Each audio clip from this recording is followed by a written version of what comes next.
समालका हल्का विधायक मनमोहन भडाना के प्रयासों से पानीपत, समालका व खोज की पराटा से होते हुए यूपी जाने वाली बस की आज सेवाएं शुरू हो चुकी है। इसी के चलते समालका हल्के के अनेक गांव जो यमुना नदी से सटे आटा खोजकीपर के वासी हैं, उन्होंने समालका हल्का विधायक का आभार जताया है और कहा है कि उनकी कई सालों से ऐसी मांग थी कि जो नया पुल खोजकीपर आटा के पास हरियाणा से यूपी को जोड़ने वाले पुल का नवनिर्माण तो हो चुका है, मगर यहाँ पर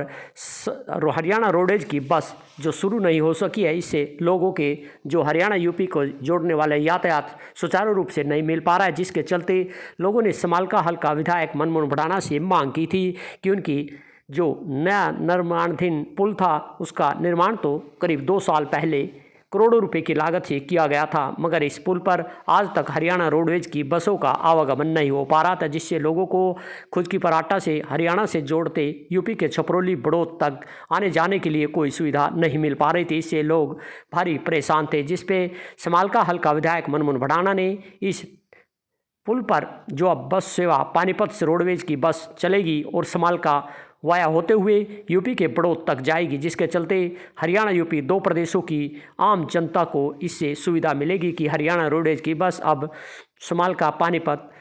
व यूपी के छपरौली बड़ौत तक यह बस जाएगी, जिसके चलते यहाँ पर 2 प्रदेशों के लोगों को हरियाणा रोडवेज की बस सुविधा मिलने पर लोगों ने भी समालका हल्का विधायक मनमोहन भडाना का आभार जताया है, जिसके चलते पानीपत यातायात विभाग भी अब पूरी तरह से सजग है और इसको लेकर जो बस सेवा शुरू की गई है, इसको लेकर आज से यह हरियाणा पानीपत रोडवेज की बस जो है पानीपत से शुरू होकर समालका बस स्टैंड से चल के यह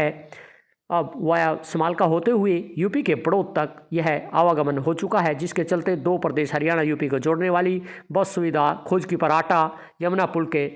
से होते हुए हरियाणा यूपी को जोड़ते हुए लोगों को बस सुविधा मिलेगी। क्या कहना है लोगों का, आपको सुनवाते हैं कि किस तरह समालका हल्का विधायक मनमोहन भडाना का भी आभार जता रहे हैं जनता। हमारे महाप्रबंधक महोदय, हमारे ट्रैफिक मैनेजर महोदय के द्वारा इस बस का संचालन किया गया। पानीपत से वाया समालका आटा होते हुए बड़ौत जाएगी, इससे दोनों प्रदेशों की जनता को काफी लाभ मिलेगा और मैं समझता हूँ कि कुछ टाइमिंग लगेगा इस बस को कामयाब होने में। मैं समझता आने वाले समय में हो सकता है कि 1-2 बस और बढ़ाने की कैपेसिटी हो सकती है, जैसे दोनों प्रदेशों की जनता का आदान प्रदान होगा। तो हल्के की सुविधा के लिए इस बार बस की संचालन के बारे में मांग पत्र दिया जा रहा था। अमली जामा पहना तो विभाग द्वारा है अस्थायी परमिट पर, क्योंकि उक्त मार्ग जो है 2 राज्यों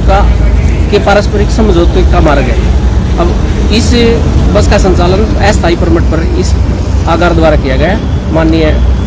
विधायक साहब के अनुमोदन पर, और हमारे महाप्रबंधक साहब यातायात प्रबंधक साहब उन्होंने सुबह इनको झंडी देकर रवाना किया गया। और ये इससे लोगों को बहुत फायदा हुआ, गाँव वालों को भी होगा और जो न यहाँ से नज़दीक भी पड़ता है जो है सवारियों को जो है घूम के जाना पड़ता था इधर से शामली से कराना से। इसके बारे में बहुत खुशी हुई थी हमें हमारे साहब से कई बार रिक्वेस्ट की थी कि एक 2 बस होगा ये बड़ौत तक चलनी चाहिए पानीपत से बड़ौत, और ये बहुत सी कामयाबी होगी सर। ये बहुत हमें बहुत जरूरत थी।